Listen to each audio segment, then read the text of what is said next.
So we now come to when the commercial lease starts and how long does it go on for. We call that the term. We have three choices as to when the lease will start for an Australian commercial lease.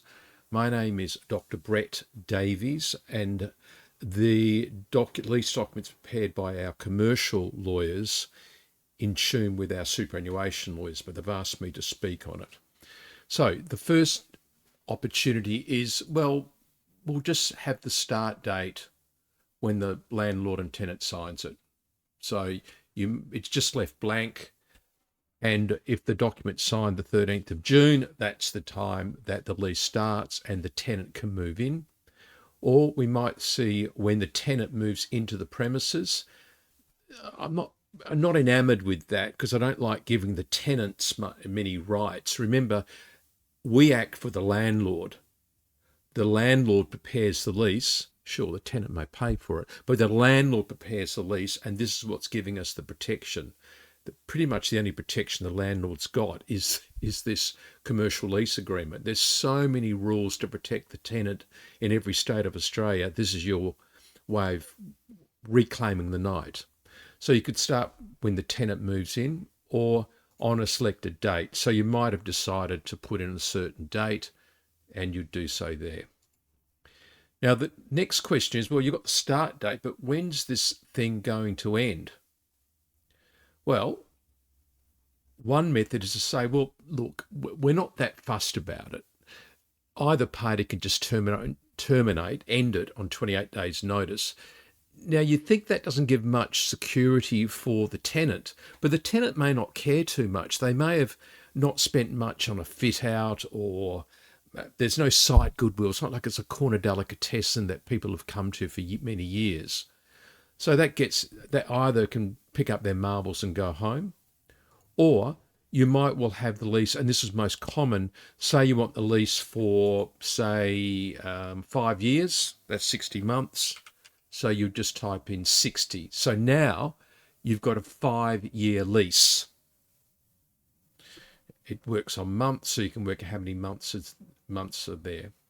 Or you might decide that you want the lease to end on a certain date, whether it be 8 months away, 7 months away, 20 months, or 5 years away. But, and now comes the most interesting thing, an option to renew. Now, this is quite interesting with commercial leases because the tenant gets this option. It's not yours, the landlord, it's the tenant. So after you've had that 60 months, that 5 years, what happens after that date? Well, you can give the tenant, as the landlord, you can give the tenant an oppie.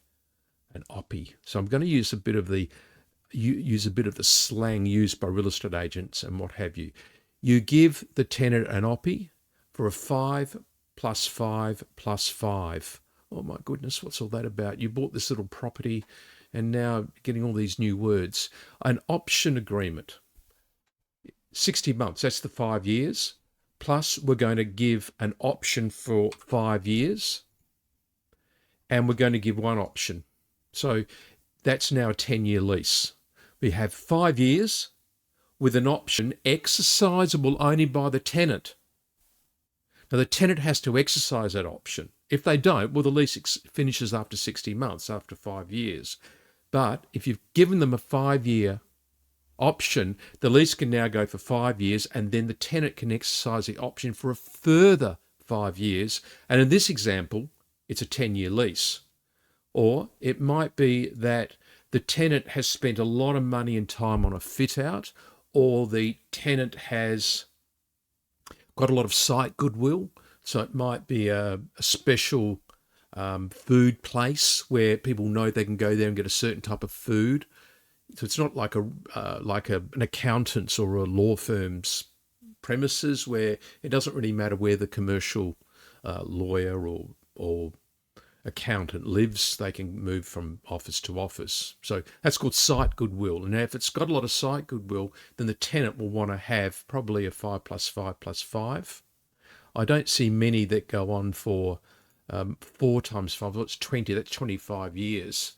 Now remember, during this time, you are entitled to sell your commercial property, but it's subject to the commercial lease, and therefore the new owner has to, I wouldn't use the word suffer the tenants, but the new owner has to